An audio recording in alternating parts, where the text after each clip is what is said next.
Memang pra peradilan harus menerima permohonan pra peradilan dari Peggy.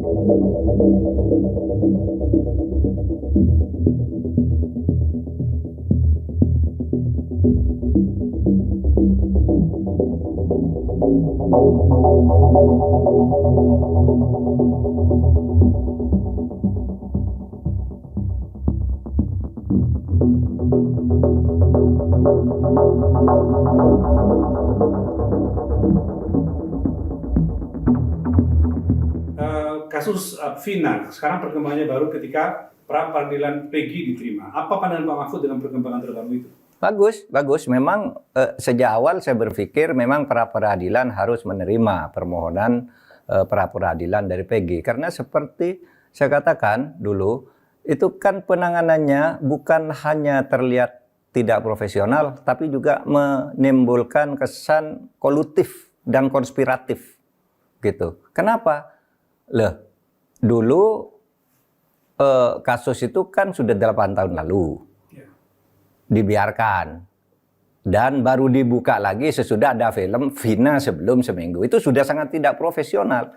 Yang kedua, dulu di dalam dakwaan jaksa yang kemudian juga disebut di dalam putusan hakim bahwa di dakwaan jaksa itu disebut ada 3 orang buron, kok tiba-tiba disebut hanya 1, katanya yang 2 fiktif.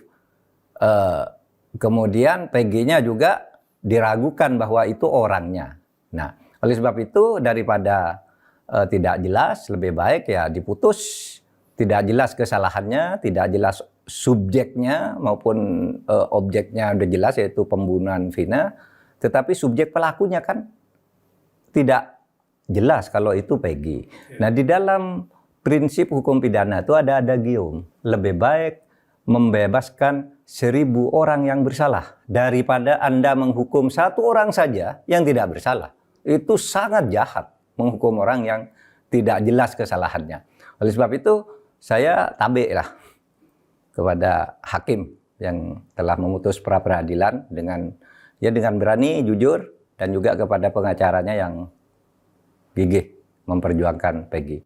Hormat juga kepada Polda Jawa Barat yang sudah menyatakan menerima dan akan melaksanakan putusan pra peradilan ini. Itu aja. Dengan perkembangan terbaru itu berarti kira-kira polisi mestinya bagaimana, Pak? Apakah melakukan semacam katakanlah semakin jelas bahwa ada kesalahan di awal penyelidikan sehingga perlu dibentuk tim atau apa, Pak? Ya terserah polisi aja lah. Tetapi yang jelas itu adalah vonis dan pertimbangan vonis yang mengambil dari dakwaan jaksa kan gitu.